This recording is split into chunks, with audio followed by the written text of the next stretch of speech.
Hello दोस्तों, welcome back. एडीएफएस के इस वीडियो में आपका स्वागत है। तो दोस्तों, एडीएफएस में अभी तक हमने एक सिनेरियो को समझा जिसमें हमने एक आईएस सर्वर को देखा। ठीक है, आईएस सर्वर को देखा और क्या देखा हमने हमने देखा एक एडीएफएस सर्वर को। ठीक है, दोनों चीजों को हमने देख लिया और यहाँ पर हमने इस आईएस सर्वर के जो ऐप था उसके ऊपर हमने क्या कॉन्फ़िगर किया, आईएस का जो वेब पेज था, ठीक है, उसके ऊपर हमने कॉन्फ़िगर किया जो वेबसाइट थी उस पे हमने मेटा डाटा को कॉन्फ़िगर किया। किसके मेटा डाटा को? एडीएफएस के मेटा डाटा को। और यहाँ पर रिलाइंग पार्टी में हमने मेटा डाटा किसका डाला? आईएस वेबसाइट का मेटा डाटा डाला। तो ये मेटा डाटा हर बार मेटा डाटा META डेटा, ठीक है, मेटा डाटा ये हर बार आ रहा है। तो हमें पहले मेटा डाटा को उसको एक बार हम समझ लेते हैं। ठीक है, तो मेटा डाटा हमारा क्या होता है? Meta data file contain detail configuration information, ठीक है, आइडेंटिटी प्रोवाइडर और सिक्योरिटी टोकन। ठीक है, सिक्योरिटी टोकन सर्विसेज हम एडीएफएस को ही बोलते हैं और आइडेंटिटी प्रोवाइडर कौन है यहाँ पर? एडीएफएस। ठीक है, यूजिंग एडीएफएस। ठीक है, मेटा डेटा जो है हमारा क्या करता है कि इंफॉर्मेशन किसके बारे में कंटेन करता है कि आइडेंटिटी प्रोवाइडर इन टर्म्स में एडी है और सिक्योरिटी टोकन हमारा सर्विस प्रोवाइडर कौन सा है? ADFS. It serve as a standardised way to partner service provider, ठीक है, service provider and other system to obtain essential details about the federation setup, allow them to establish trust configuration communication and single sign on federated environment। ठीक है, अगर हम इसको मोटा मोटा समझें तो हम यहाँ पर क्या कर रहे हैं, हम मेटा डाटा को यहाँ पर भी हमने कॉन्फ़िगर किया और यहाँ पे भी हमने कॉन्फ़िगर किया। ठीक है, मेटा डेटा क्या होता है? अगर लेमैन के टर्म्स में समझे तो डेटा ऑफ डेटा, मतलब जो कॉन्फ़िगरेशन डेटा है उसका डेटा को हम मेटा डेटा बोलते हैं। ठीक है, तो मेटा डेटा की जो फाइल थी हमने देखा एक मेटा डेटा की फाइल होती है। ठीक है, एक मेटा डेटा की फाइल थी, वो किस में थी? एक्सएमएल में फाइल थी। ठीक है, एक्सएमएल में मेटा डेटा की फाइल थी। वो मेटा डेटा की फाइल बहुत सारी चीजें कंटेंट थी उसमें। ठीक है, अगर हम इसको फिर से देख लेते हैं चल के एक बार, अगर एडीएफएस सर्वर के ऊपर हम आ जाते हैं तो मेटा डेटा की जो फाइल है वो हमारी ये फाइल है। मेटा डेटा की फाइल मैं आपको ऊपर दिखा देता हूँ। ये हमारे मेटा डेटा की फाइल है। ठीक है, और ये हमारी कहाँ पे रहती है? मेटा डेटा की फाइल हमारी रहती है एंड पॉइंट में। अगर आप उसको ओपन करोगे, ठीक है, तो एंड पॉइंट्स पे आओगे तो ये मेटा डाटा का एक यूआरएल है मेटा डाटा का। ठीक है, तो ये यूआरएल में ही सारी की सारी इंफॉर्मेशन रहती हैं। ठीक है, ये मैंने गलत लिंक ओपन कर दिया, वेब मेटा डाटा ये है। ठीक है, तो ये हमारी मेटा डाटा की सारी इंफॉर्मेशन है। अब हम इस फाइल को समझते हैं कि इसमें क्या क्या होता है। ठीक है, तो उसको समझने के लिए मैंने ये वीडियो बनाया हुआ है। ठीक है, इस मेटा डेटा को समझने के लिए हमने एक वीडियो बनाया। अब आपने ये देखा मेटा डेटा का जो डेटा है, ठीक है, फाइल है, वो एंड पॉइंट्स में है। ठीक है, एंड पॉइंट्स। तो हमें मेटा डाटा को समझने के लिए पहले एंड पॉइंट्स को जानना पड़ेगा कि एंड पॉइंट्स क्या होते हैं। ठीक है, तो सबसे पहले हम आ जाते हैं एंड पॉइंट्स पे कि एंड पॉइंट्स को हम समझ लेते हैं कि एंड पॉइंट्स क्या होते हैं। ठीक है, एंड पॉइंट्स दोस्तों play a crucial role in enabling communication between identity provider and service provider. ठीक है, during authentication authorization and single sign on process. ठीक है, जो अगर हम इसको लेमन इसको फिर से समझते हैं, हिंदी में अगर समझते हैं तो इसमें कह रहा है कि जो हमारा आइडेंटिटी प्रोवाइडर है, आइडेंटिटी प्रोवाइडर कौन है? एडीएफएस और सर्विसेज प्रोवाइडर के बीच में जो ऑथेंटिकेशन ऑथराइजेशन और सिंगल साइन का जो कम्युनिकेशन होती है उसको एस्टेब्लिश कौन करता है? उस प्रोसेस को एस्टेब्लिश कौन करता है? एंड पॉइंट्स करते हैं। ठीक है, end points are specific URL, ठीक है, represent various functionalities services provided by the identity provider। ठीक है, आर सिक्योरिटी टोकन सर्विसेज। ठीक है, सिक्योरिटी टोकन सर्विसेज को ही हम आइडेंटिटी प्रोवाइडर बोलते हैं। ठीक है, अब यहां पर क्या लिखा? End points configuration determine how ADFS handling incoming request, ठीक है, and outgoing request related to the authentication and authorization. ठीक है, एंड पॉइंट जो है हमारे, वो क्या होता है कि जैसे जस्ट सपोज यहाँ पर हमारे एंड पॉइंट हैं बहुत सारे, अगर हम ADFS के ऊपर आए तो ये हमारे एंड पॉइंट्स हैं बहुत सारे, ठीक है। हर एक एंड पॉइंट का अपना एक पर्पज होता है, ठीक है। जैसे यहाँ पर आप देख रहे हो एंड पॉइंट लिखा हुआ है, ये किस टाइप का एंड पॉइंट है, SAML 2.0 स्लैश WS फेडरेशन, ठीक है। ऑथेंटिकेशन टाइप क्या है, कोई भी कर सकता है, ठीक है। और सिक्योरिटी मोड ट्रांसपोर्ट लिखा हुआ है, ठीक है। तो ये जो हमारा एंड पॉइंट है ये है इनेबल, ठीक है। और इनेबल कहाँ पर है, प्रॉक्सी इनेबल्ड। प्रॉक्सी इनेबल्ड का मतलब हो गया यहाँ पर दो चीजें, इनेबल्ड का मतलब हो गया कि ADFS के इनेबल है, के ऊपर इनेबल है, और प्रॉक्सी इनेबल्ड का मतलब है कि जो प्रॉक्सी सर्वर है उसके ऊपर इनेबल है, ठीक है। लेकिन अभी क्या है, हमारे पास प्रॉक्सी सर्वर तो है नहीं, ठीक है। तो यहाँ पर जो S है उसका इनेबल होने का कोई मतलब नहीं है, बट हाँ ADFS सर्वर पे ये इनेबल है, ठीक है। तो इस तरीके से एंड पॉइंट्स होते हैं। अब हम इनको एक एक करके समझते हैं कि होता क्या है एक्चुअल में, एंड पॉइंट करता क्या है। यहाँ पर देख रहे हो ये एंड पॉइंट किसके लिए, सर्टिफिकेट के लिए, ठीक है। ये एंड पॉइंट सर्टिफिकेट के लिए है, ठीक है। अब एंड पॉइंट का मतलब क्या हुआ, लॉजिक क्या हुआ एंड पॉइंट का, ठीक है। तो उसको हम थोड़ा सा समझ लेते हैं इस डायग्राम के थ्रू, ठीक है। इसको मैं थोड़ा क्लियर कर देता हूँ। होता क्या है दोस्तों, जैसे ही आपने ADFS सर्वर बनाया, ठीक है, ADFS सर्वर बनाया, वैसे ही ADFS के डेटाबेस में एंड पॉइंट्स आ गए बहुत सारे, ठीक है। एंड पॉइंट्स आ गए। अब यहां से आपने IS से, हमने क्या किया था, हमने मेटा डाटा को लिंक किया इसमें, मेटा डाटा डाला, ठीक है। मेटा डाटा की फाइल की इंफॉर्मेशन दी। मेटा डाटा में क्या था, हमारे मेटा डाटा में क्या क्या रहता है, एंड पॉइंट्स रहते हैं, ठीक है, सर्टिफिकेट्स रहते हैं, ठीक है। तो और भी डिटेल्स रहती है, पहले हम एंड पॉइंट्स पे डिस्कस कर लेते हैं, ठीक है। तो एंड पॉइंट्स जैसे ही आपने डाला, एंड पॉइंट्स यहाँ पे इनेबल हुआ। अब क्लेम अवेयर जो एप्लीकेशन है, ठीक है, उसको क्या पता चल गया कि भैया ये ADFS सर्वर है, ठीक है। ADFS सर्वर है, और ADFS सर्वर के पास ये कौन सी है, ये वेबसाइट है, ठीक है। ये हमारी वेबसाइट है, ठीक है।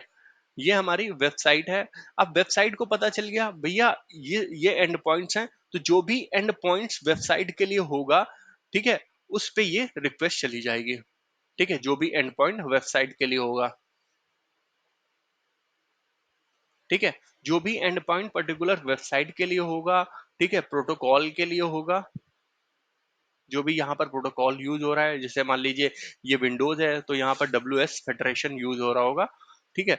तो ये पर्टिकुलर जो एंड पॉइंट्स क्रिएटेड है यहाँ पर, वो रिक्वेस्ट को एक्सेप्ट कर लेंगे, ठीक है, वो रिक्वेस्ट को एक्सेप्ट कर लेंगे, ठीक है।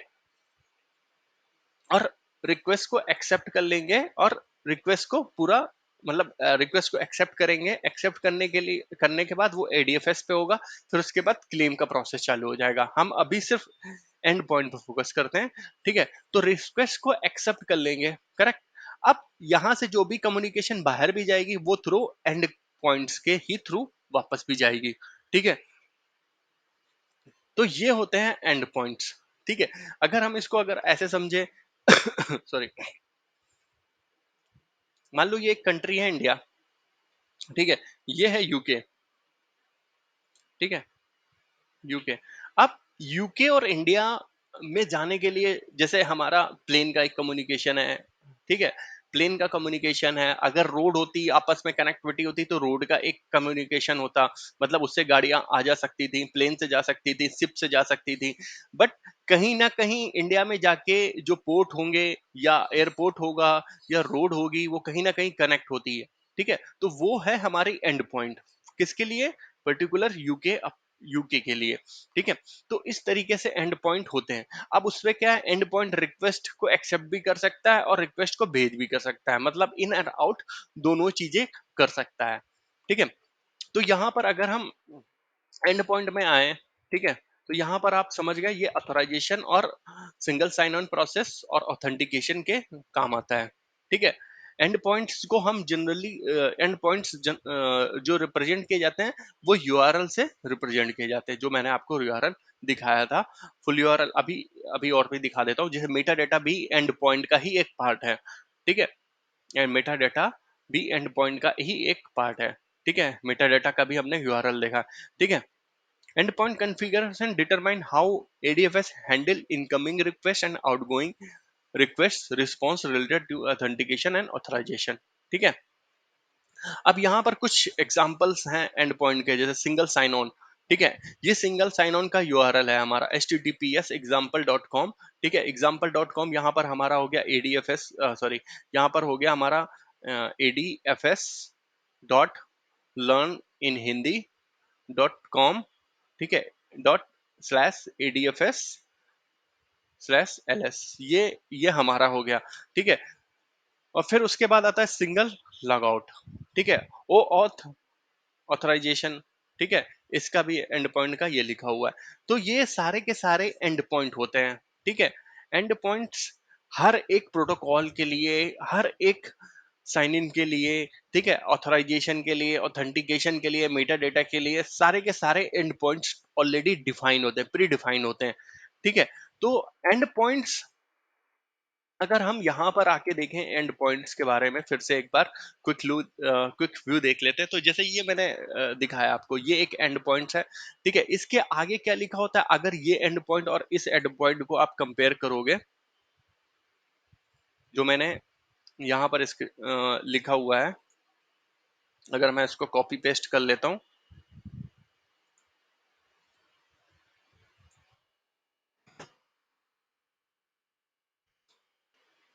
ठीक है, यहाँ पे लेके आते हैं नोट पैड पे, तब आपको क्लियर हो जाएगा। और ठीक है, जैसे ये एंड पॉइंट है हमारा, ठीक है, ADFS स्लैश LS। तो ये हमारा ADFS स्लैश LS, ये हमारी डोमेन का नाम है। ठीक है, अगर मैं विथ डोमेन इसको निकालना चाहता हूँ, तो उसके लिए हमें पावर सेल कमांड लगती है। जैसा मैंने अपने लास्ट वीडियो में भी बताया था, पावर सेल के थ्रू आप मेटा डेटा का भी यूआरएल निकाल सकते हो। ठीक है, अगर यहाँ पर हम ADFS गेट ADFS, ठीक है, एंड पॉइंट्स, ठीक है, एंड पॉइंट्स लिखते हैं, तो यहाँ पर सारे के सारे एंड पॉइंट्स आ जाएंगे। ठीक है, अगर हम इन एंड एक एक करके एंड पॉइंट्स को, कुछ एंड पॉइंट्स को हम समझते हैं। ठीक है, तो यहाँ पर आप देख रहे होगे, जो सबसे पहला एंड पॉइंट्स आया, इसमें क्या है, क्लाइंट टाइप लिखा हुआ है, इनेबल है, ट्रू। ठीक है, इसका यूआरएल क्या है, ये है। ठीक है, अब ये प्रॉक्सी पे भी काम करता है, और ये किस प्रोटोकॉल के लिए है, WS मैक्स। ठीक है, सिक्योरिटी मोड ट्रांसपोर्ट के काम आएगा ये। ठीक है, तो ये एंड पॉइंट्स में सारी की सारी चीजें ऑलरेडी प्री डिफाइंड हैं। ठीक है, अब यहाँ पर जैसे ये एंड पॉइंट है जिसके बारे में हम डिस्कस कर रहे थे, तो अगर मैं इसको इससे कंपेयर करूं, ठीक है, तो ये हमारा मेन एंड पॉइंट हो जाता है। ठीक है, साइन ऑन के लिए, सिंगल साइन ऑन के लिए मेन एंड पॉइंट ये हो जाता है हमारा। ठीक है, HTTPS, और यहाँ पर आपका ADFS सर्वर का नाम, और ADFS स्लैश LS। ठीक है, तो ये जो एंड पॉइंट है, ये हमारे दो प्रोटोकॉल को सपोर्ट करता है, SAML 2.0 और WS फेडरेशन। ये प्रोटोकॉल्स हम आने वाली अपकमिंग वीडियोस में पढ़ेंगे इसके बारे में। ठीक है, तो इसका जो पाथ है वो है ADFS स्लैश LS। ठीक है, अगर आपको कभी एंड पॉइंट किसी को देना है, तो आप यहाँ से यहाँ तक का यूआरएल दे सकते हो। अगर एप्लीकेशंस की रिक्वायरमेंट आती है, वो आपसे पूछ सकते हैं कि भैया मुझे एंड पॉइंट चाहिए, किसका एंड पॉइंट चाहिए, आप उनसे पूछोगे। ठीक है, फिर आपको यहाँ से ये कॉपी करना है और यहाँ पर पेस्ट करोगे, तो ये आपको एंड पॉइंट, ये देखिए, ये जो एंड पॉइंट है हमारा किसके काम आता है, web application single sign on के थ्रू। ठीक है, सिंगल साइन ऑन जो होता है वो इस एंड पॉइंट पे होता है। ठीक है, और साइन आउट जो होता है, साइन आउट के लिए भी मैंने लिखा हुआ है एंड पॉइंट। ठीक है, तो ये है हमारा साइन आउट का एंड पॉइंट। अगर आप यहाँ पर देखना चाहते हो साइन आउट का, ठीक है, LS स्लैश लॉग आउट। ठीक है, तो ये आपको सारे के सारे ढूंढने पड़ेंगे। अगर दूसरा तरीका क्या है, सिर्फ आपको अगर एंड पॉइंट ही चाहिए, ठीक है,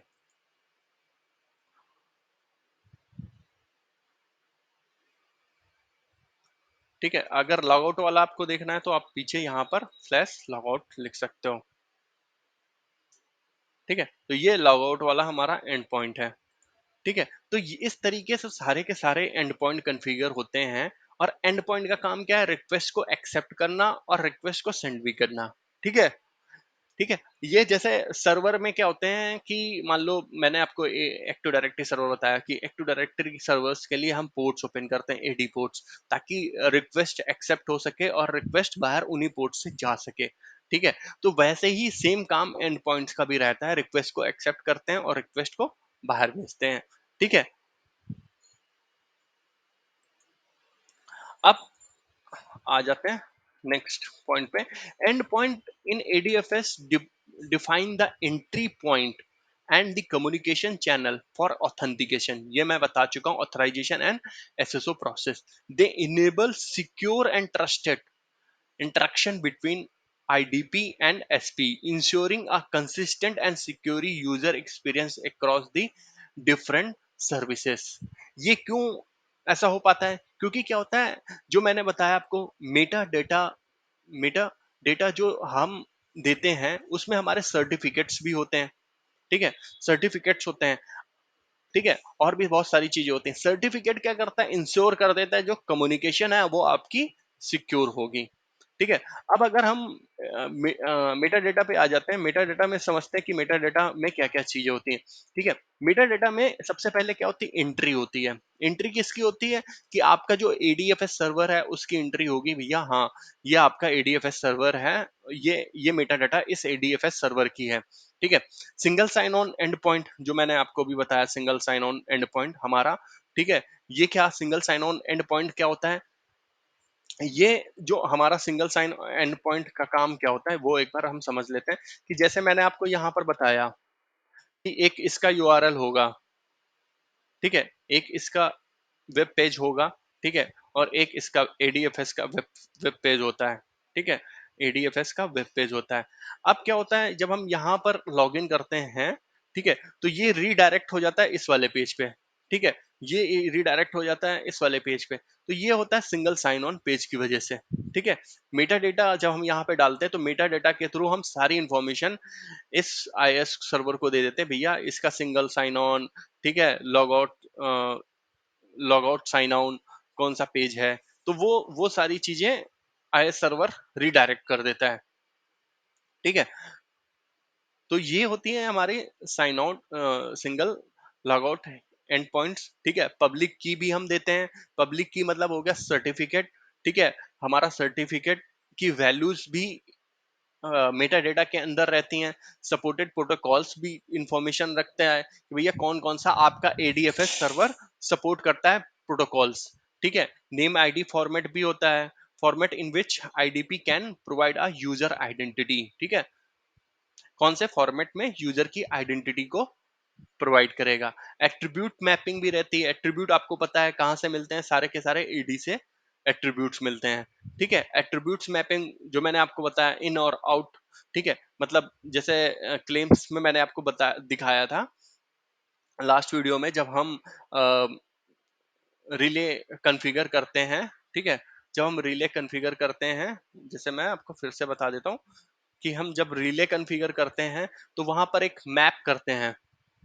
ठीक है। अगर यहाँ पर हम देखें, यहाँ पर केम इंश्योरेंस पॉलिसीज में, ठीक है, केम इंश्योरेंस पॉलिसीज में हम क्या कर रहे थे कि यहाँ पर बता रहे थे कि मैपिंग कर रहे थे, भैया नेम के साथ में क्या जाएगा, ठीक है, कंपनी के साथ में कंपनी का नाम जाएगा। ठीक है। कंपनी का नाम। तो ये हमारी मैपिंग हो गई। ठीक है। मैपिंग क्या हो गई यहाँ पर कि ये एलडेप सर्वर कंपनी की डिटेल कहाँ से लेगा, एडी से। ठीक है। और आप जैसे वहां पर नाम इनपुट करोगे, ठीक है, ये आउटपुट है। ये मतलब आउटपुट क्लेम क्या हो गया कि जो हमारा आईएस एप्लीकेशन है उसके ऊपर क्या वो वैल्यू पुट करेगा यूजर। ठीक है। तो ये मैपिंग हो गई। ये मैपिंग की इंफॉर्मेशन भी रखता है। ठीक है। कंटेंट और ऑर्गेनाइजेशन की इंफॉर्मेशन रखता है, भैया ये किस ऑर्गेनाइजेशन की मेटा डेटा फाइल है। ठीक है। टेक्निकल कांटेक्ट, अगर मान लो कोई इश्यू आता है तो टेक्निकल कांटेक्ट डिटेल्स भी आप पुट कर सकते हो इसमें। और मेटा डेटा एक्सपायरेशन डेट भी हम डाल सकते हैं इसके अंदर। ठीक है। तो ये सारी की सारी इंफॉर्मेशन किसके अंदर होती है, मेटा डेटा के अंदर। ठीक है। अब अगर आप यहाँ पर जैसे सर्टिफिकेट लिखोगे, ठीक है, ये देख रहे हो आप सर्टिफिकेट, अगर मैं लिखता हूं तो ये सर्टिफिकेट की इंफॉर्मेशन इसने